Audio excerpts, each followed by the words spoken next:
In example 4, a small truck has a radiator that holds 20 liters. A mechanic needs to fill the radio with a small truck has a radiator that holds 20 liters. A mechanic needs to fill the radiator with a solution that is 60% antifreeze. He has 70% and 30% antifreeze solutions. How many liters of each should he use to achieve the desired mix? So this type of problem is called a mixture problem. The previous ones were problems that involved interest in multiple accounts. But this one is going to be at what we call a mixture problem. So this is the way that I set up a diagram for this. So let's say he has these two bins, these two barrels of liquids, and one of them has a 70% solution. So we'll either call it 0.70. The other one is a 0.30 solution. Now, together, he needs to take some from both of those and make a new solution that is 60%. Now, we need a total of 20 liters. So we know in the end, we're going to have 20 liters in our final solution, 20 liters of 60% antifreeze. So what do we know about it? We'll say let X equal number liters 70%. Let Y equal number liters of 30%. So what we know for sure is that together X plus Y has to be a total of 20 liters. And if we were to take X liters from the 70% barrel, and we'll solve for Y in terms of X by subtracting Y on each side, or sorry, we'll subtract X from each side, and we get that Y is equal to 20 minus X. So we're going to get 20 minus X gallons from the other. So what do we know? What we're going to do here is state that the amount of antifreeze we take, just like interest almost in the previous example, the amount of antifreeze that we take from the first barrel, or 0.70 times the number of gallons, which will give us the number of liters of actual antifreeze, plus 0.3 times the number of liters from the second barrel, has to total out to be 0.6 times 20. So if you think about it this way, 0.7 times the number of liters from the first barrel gives us how much actual antifreeze we're taking from the first barrel. 0.3 times Y, or 0.3 times 20 minus X, will give us the actual amount of antifreeze that we're taking from the second barrel. 0.6 times 20 gives us how much actual antifreeze is in the final solution. And so when we add the two amounts of actual antifreeze taken from the two different barrels, add them together, we should have the final amount in the third barrel. And I need to plug in. Hang on one second. Now, if we multiply these out, we get 0.70x plus 0.3 times 20, 0.3 times 20 is going to give us 6. So 6 minus 0.3x, distributing there, 6 minus 0.3x, and 0.6 times 20,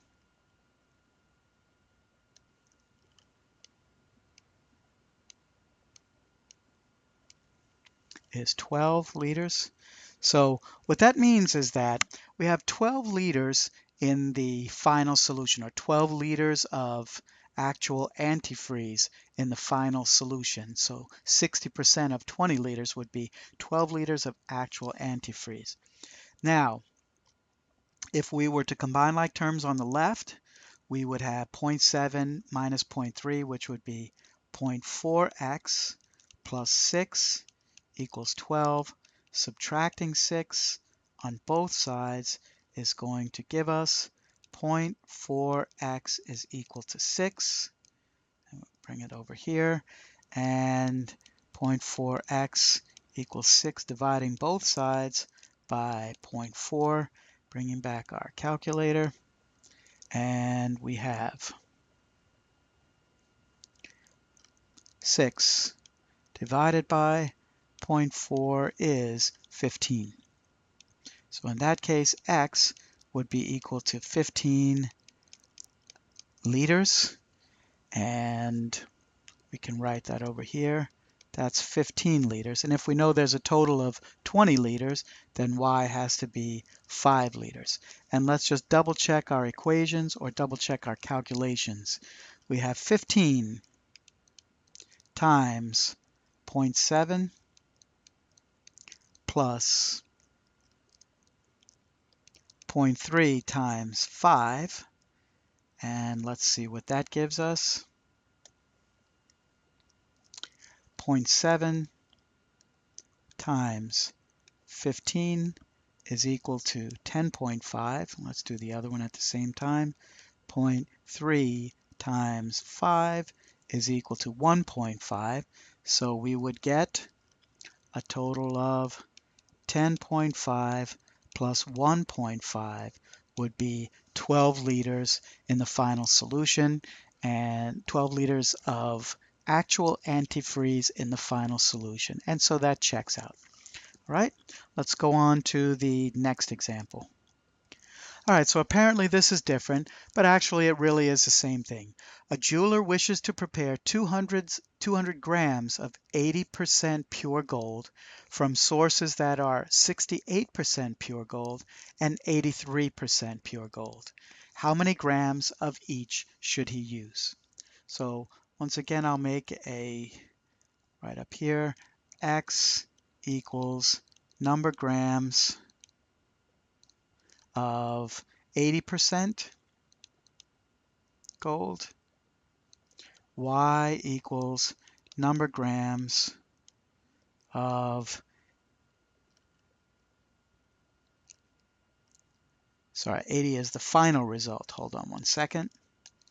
What it should say is X is the number of grams of 68% gold, Y is the number of grams of 83% gold, and what we're trying to do is come up with a mixture that is 80% gold.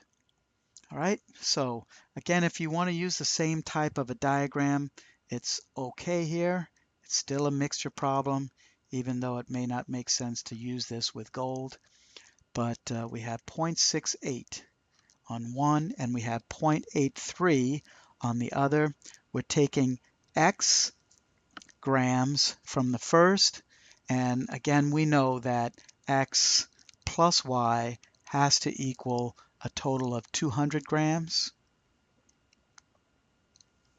And so we can say that the 0.83 is going to be Y, or 200 minus X. You have a total of 200. Whatever's left over after we add the X grams of 68% gold, well, that's how much we'll take from the 83% gold.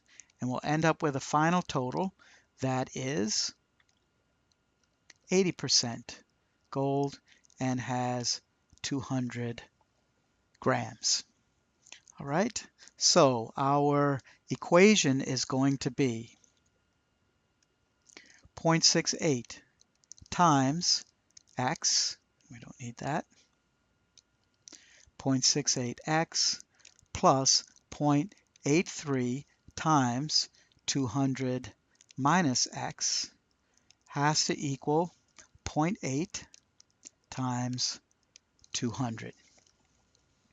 All right, so the rest of it is just calculation here. We have 0.68x plus 0.83 times 200. We can bring in our calculator for that.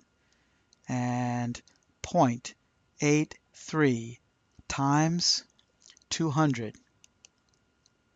is equal to 166.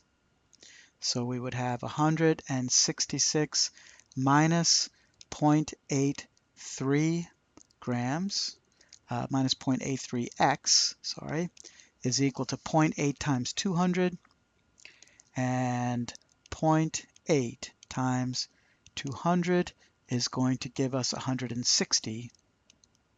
160. When I combine like terms on the left side, I am going to end up with negative 0.15x plus 166 is equal to 160. Subtracting 166 on both sides leaves me with negative 0.15x is equal to negative 6. Dividing both sides by negative 0.15, x will be positive here. So let's see what we get. And so 6, we can say negative 6 divided by negative 0.15 is going to equal exactly 40 grams of X. So 40 grams here. We know there's a total of 200, so that must mean that Y would have to be 160 grams.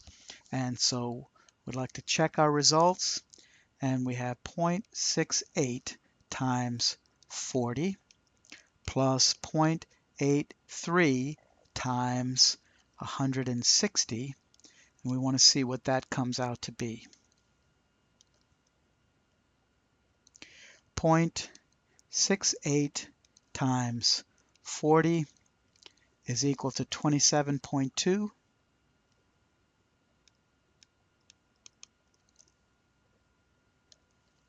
And 0.83 times 160, and that is equal to 132.8.